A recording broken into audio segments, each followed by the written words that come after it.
ایک چاند تھا سر آسمان اول بائے فرشتہ سالار زئی ایپیسوڈ 22۔ جلال وینس چلا گیا تھا جبکہ موسیٰ نادیدہ وجوہات کی بنا پر ابھی تک پاکستان نہیں جا رہا تھا، مگر جو ہی موسیٰ کو یقین ہو گیا کہ جلال اب وینس پہنچ چکا ایلی سے بھی مل چکا ہے تو وہ بھی ہوا کے گھوڑے پر سوار وینس پہنچ چکا تھا۔ بھائی کسی ہوٹل میں رکے ہوئے تھے جبکہ موسیٰ اپنے ایک کلاس فیلو کے ساتھ اٹلی گیا تھا۔ بھائی آپ ادھر کیا کر رہے ہیں؟ صبح سے وہ جلال کو ٹریس کرنے کی کوشش کر رہا تھا اور آخر کار وہ دوپہر میں جلال اور ایلی کو ایک اسٹریٹ کیفے میں کافی پیتے دیکھ کر حیرت سے بولا، ڈرامے نہیں کر، تو کیا کر رہا ہے ادھر؟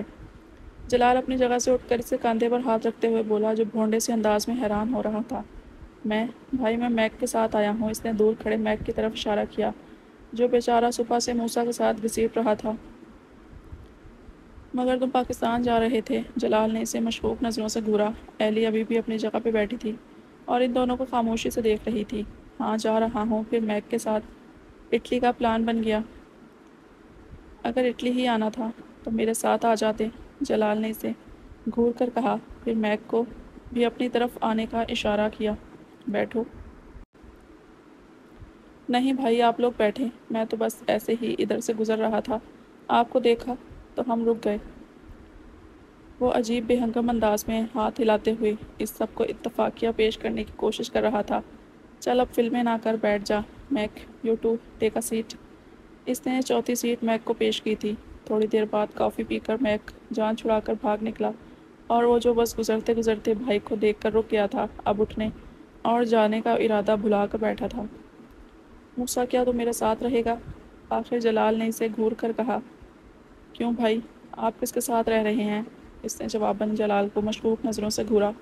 میں جس کے ساتھ بھی رہ رہا ہوں، تم کہاں رکو گے؟ وہ کہاں اپنی بات پہ آنے دیتا تھا۔ آپ کے ساتھ رکوں گا، اصل میں تو آپ کی چوکیداری کرنے آیا ہوں۔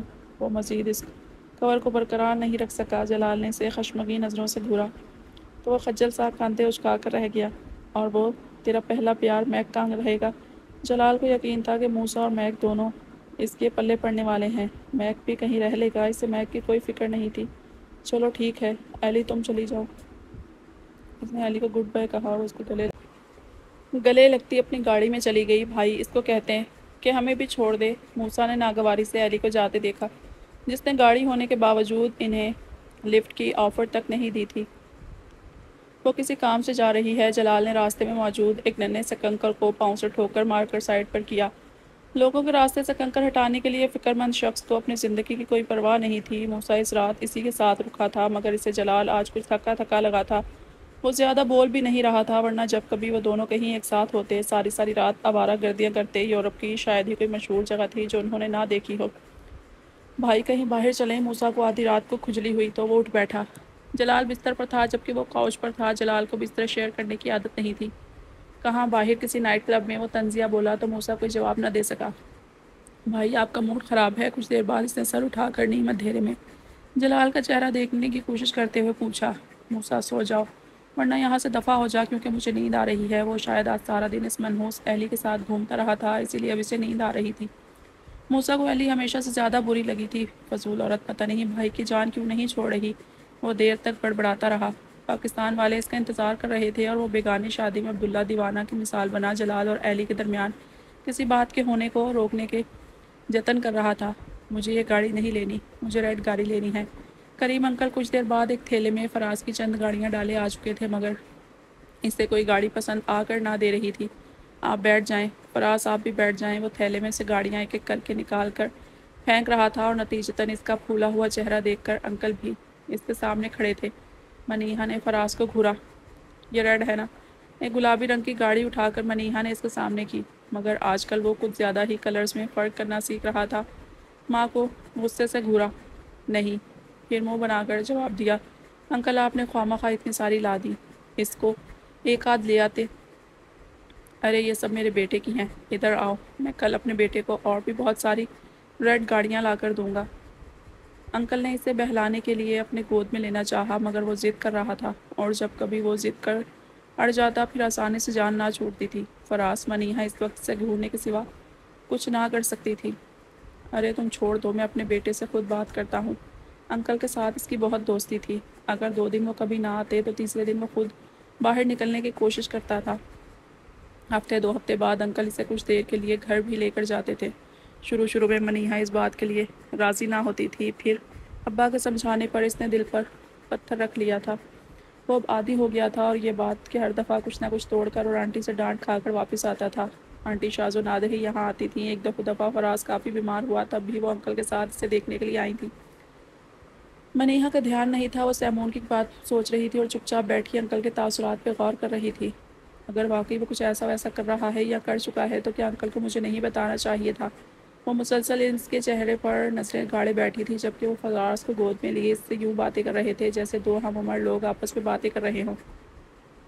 کیا انکل اسے نہیں بتاتے ہوں گے یہاں کے بارے میں کچھ، میرے نہ صحیح فراز کے بارے میں؟ اس کا ذہن اس خبر سے بہت متاثر ہو رہا تھا، دماغ یکدم دکھنے لگا تھا۔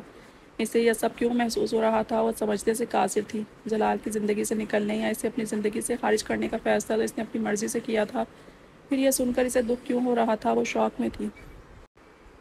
تو کیا اب میں اپنے فیصلے پر پچھتا رہی ہوں؟ اس نے خود سے سوال کیا۔ فراز اور انکل اب وہاں اسے نظر نہیں آ رہے تھے۔ اس کا ذہن کہیں اور مہوے پرواز تھا۔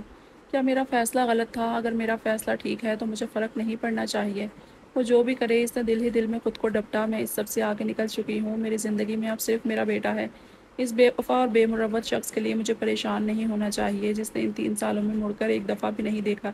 اس کا دماغ اس کے دل کو ڈپٹ رہا تھا، سخت کرنے کی کوشش کر رہا تھا، اور شاید اس کا اندرونی اضطراب اس کے چہرے سے ہی عیاں تھا۔ آپی، علی نے اسے زور سے ہلایا تو وہ بری طرح چونکی۔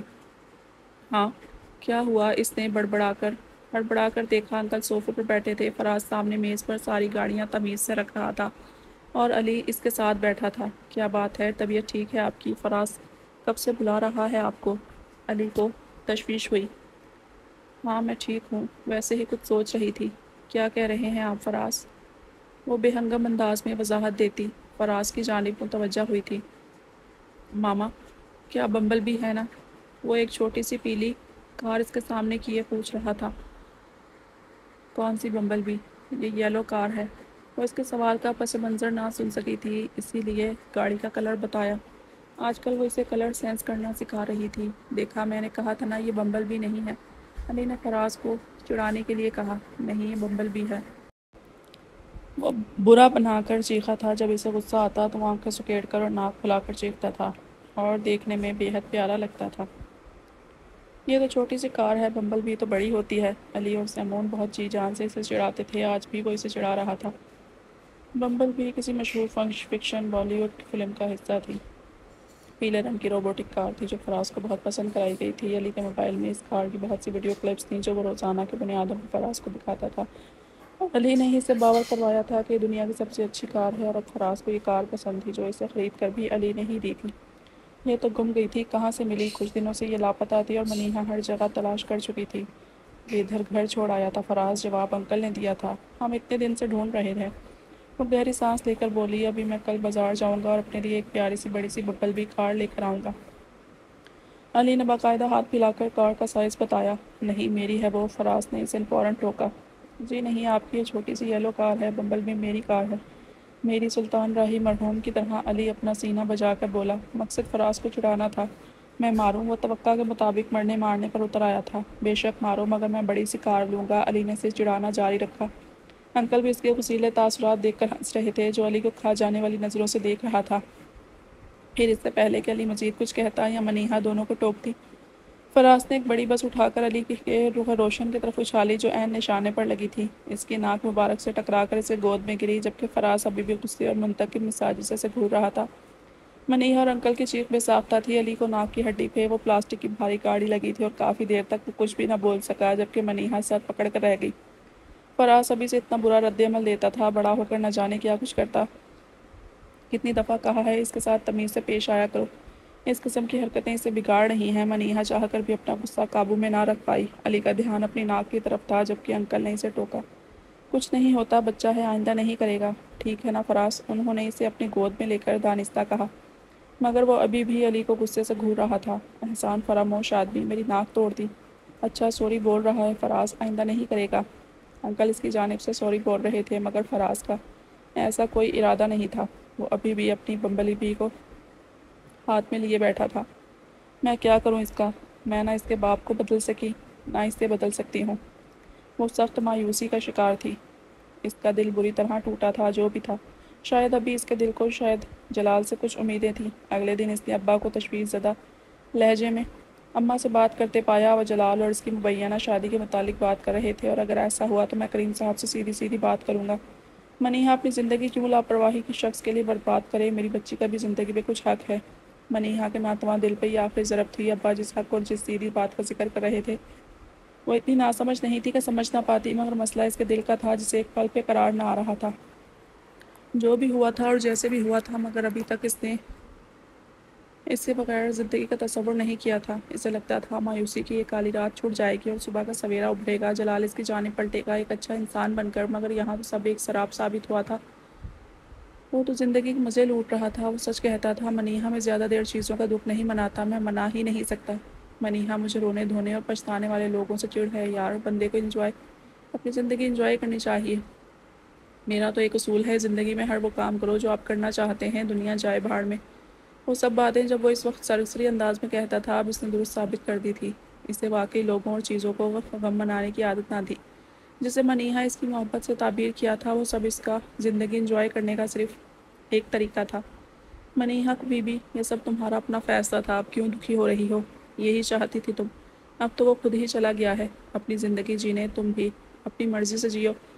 اس کے اندر سے کسی نے اسے جھنجھوڑا۔ نہیں، میں نہیں چاہتی یہ۔ اس نے اپنے دونوں کانوں پہ ہاتھ رکھ کر کہا، میں یہ سب نہیں چاہتی تھی۔ اس کی بڑبڑاہٹ اور آنسوؤں نے کالج کے اسٹاف روم میں بیٹھی اس کی دوست اور ساتھی لیکچرر کو توجہ دینے پر مجبور کر دیا۔ منیہا، کیا تم ٹھیک ہو؟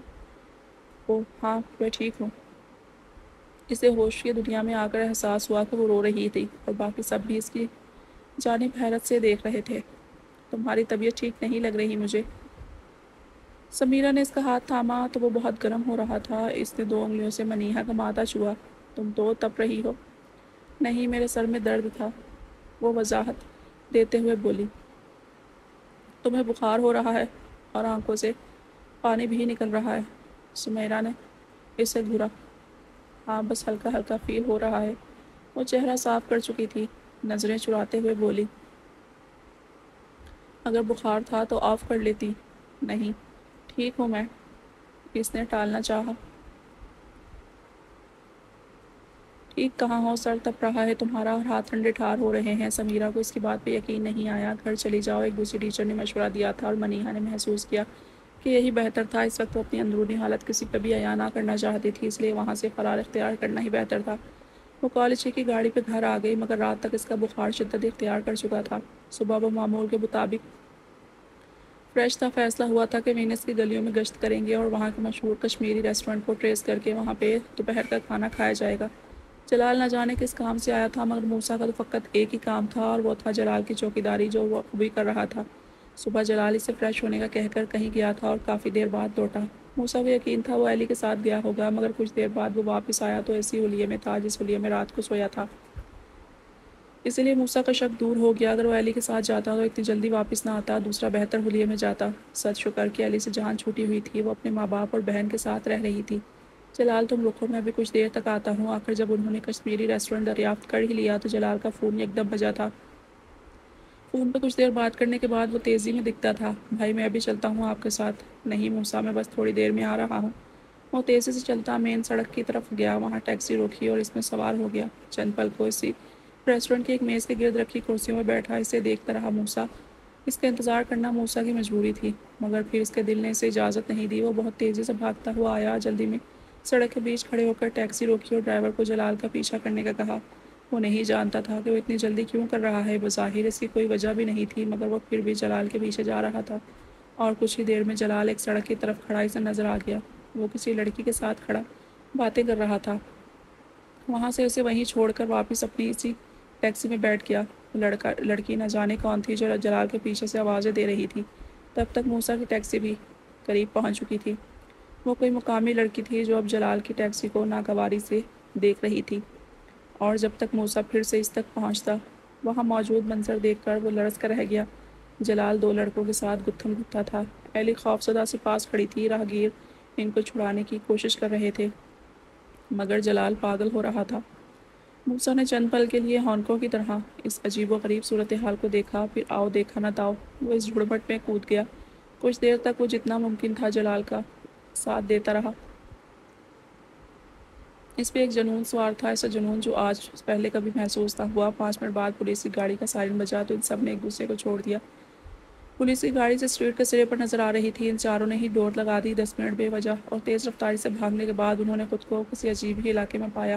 پولیس کے سائرن اب سنائی نہیں دے رہے تھے اور وہ دونوں پیٹ پر ہاتھ رکھ کر کانپ رہے تھے۔ بکھرے بال، پھٹے کپڑے، موسیٰ کی ناک سے بہتا خون اور جلال کی ایک آنکھ سوج رہی تھی۔ بھائی یہ سب کیا تھا؟ پہلے ہوش موسیٰ ہی کو آیا تھا۔ جلال نے سیدھے ہوئے بغیر اسے دیکھا، پھر چند پل دیکھتے رہنے کے بعد اس کے منہ سے کہا پھوٹا، موسیٰ تیری ناک۔ اس نے ہاتھ کے اشارے سے موسیٰ کی بہتی ناک کی طرف اشارہ کیا۔ موسیٰ نے حیرت اور ناگواری کے ملے جلے تاثرات کے ساتھ ہاتھ لگایا تو اس کی ناک سے خون بہہ رہا تھا۔ اس کی آنکھیں باہر کو ابھریں۔ بھائی خون نکل رہا ہے۔ وہ خوفزدہ ہو گیا تھا۔ ہاں، اور تیرا ہونٹ بھی پھٹ گیا ہے۔ جلال نے مزید اطلاع دی۔ وہ اب سیدھا کھڑا موسیٰ کو دیکھ رہا تھا۔ موسیٰ نے ٹی شرٹ کے دامن سے اپنی ناک رگڑی۔ وہ شوق میں تھا۔ پھر جلال نے اس کے کاندھے تھپک کر اسے حوصلہ دیا اور جو قصہ کھلا وہ موسیٰ کو اس ناک والے صدمے سے وقتی طور پر نکالنے کے لیے کافی تھا۔ ایلی نے جلال سے جھوٹ بولا تھا کہ وہ اپنے ماں باپ کے ساتھ نہیں بلکہ اپنے کسی پرانے دوست کے ساتھ رہ رہی تھی، اور صبح جلال نے اس کا نمبر نہ ملنے پر اس کی بہن سے رابطہ کیا تو وہ ایلی کی وینس میں موجودگی سے لا علم تھی۔ پھر اس نے ایلی کو ٹریس کر کے جلال کو بھی اطلاع دی تھی۔ وہاں وہ 2 لڑکوں کے ساتھ تھی جن کو جلال نے پیٹا تھا، اور موسیٰ بھی اس لڑائی میں سوچے سمجھے بغیر کود گیا تھا۔ اتنی باتیں بتا کر جلال چپ ہو گیا تھا۔ وہ اس پل پہ بیٹھ گئے۔ موسیٰ گہری سوچ میں ڈوبا تھا۔ اسے ایلی کی اس حرکت پہ یقین نہیں آ رہا تھا۔ جلال نے بہت دیر تک کوئی بات نہیں کی۔ موسیٰ تمہیں بیچ میں نہیں آنا چاہیے تھا۔ اس کا غصہ کچھ کم ہوا تو اس نے موسیٰ کے ماتھے پہ موجود خون کی بوند کو دیکھا جہاں ایک کٹ بھی لگ چکا تھا۔ بھائی اب اتنا بھی بزدل نہیں ہوں میں۔ اپنے ماتھے پہ ہاتھ رکھتے ہوئے وہ برا منا کر بولا، پھر پل پہ اس کے قریب آ بیٹھا۔ جلال سامنے دیکھ رہا تھا۔ آستینیں چڑھا رکھی تھی۔ کچھ خیال آنے پر پوچھا، بھائی لیکن آپ نے اس بیچارے کے ساتھ یہ سب کیوں کیا؟ اس کا تو کوئی قصور نہیں تھا۔ اصل تو وہ فضول ایلی کا قصور ہے۔ موسیٰ کو ایلی پر بے تحاشا غصہ آیا۔ وہ یہی چاہتا تھا ایلی بھائی کو چھوڑ دے، مگر آج برا بھی لگ رہا تھا۔ حالانکہ اس بات کے لیے اس نے دن رات نہ جانے کتنی دعائیں مانگی تھیں۔ جلال نے گہری سانس لے کر ناک سکیڑی، پھر ہنسا۔ میں اس کے گھٹیا خون سے اپنے ہاتھ نہیں رنگنا چاہتا تھا۔ وہ بہت اداس لگ رہا تھا۔ اس کے چہرے پہ کچھ ٹوٹنے کے آثار تھے۔ موسیٰ کو سخت ہمدردی ہوئی۔ بھائی آپ کا دل ٹوٹا ہوا ہے اس سب سے۔ اس نے جلال کا دل ہلکا کرنا چاہا مگر اس شخص کے دل تک رسائی کسی کو نہ تھی۔ کچھ پل وہ گردن موڑے موسیٰ کو دیکھتا رہا۔ بالکل سپاٹ انداز موسیٰ کا اپنا دل دکھی ہوا۔ وہ بھائی کا درد کم کرنا چاہتا تھا۔ اس سے پہلے کہ کچھ بولتا جلال کے منہ سے ہنسی کا فوارہ پھوٹا۔ موسیٰ خدا کا خوف کر، تو کیوں عورتوں کی طرح دیکھ رہا ہے مجھے؟ وہ پیٹ پہ ہاتھ رکھ کر ہنس رہا تھا مگر موسیٰ اس کی ہنسی کے جھانسے میں نہیں آیا۔ اس ہنسی میں کچھ مسنگ تھا۔ بھائی کی آنکھوں میں چمک ناپید تھی اور موسیٰ کو یقین تھا اس کی آنکھیں نم ہیں۔ وہ پچھلے 3 سال سے ایلی کا دوست تھا۔ اس کے ساتھ پورا دن ہوتا تھا۔ ایلی بھی اس کی دوستی کا دم بھرتی تھی، اور اب اچانک جبکہ وہ دوستی سے ہٹ کر کچھ سوچنا چاہتا تھا اس نے یہ سب کر دیا۔ بھائی آپ کو محبت تھی اس سے؟ موسیٰ کے دل کو دھڑکا سا لگا۔ وہ اپنی جگہ سے اٹھ کھڑا ہوا۔ اس میں کوئی عجیب سا خوفناک انکشاف ہوا تھا جبکہ جلال کے چہرے پہ کچھ خاص تاثر نہیں تھا۔ موسیٰ نے بے یقینی سے اسے دیکھا۔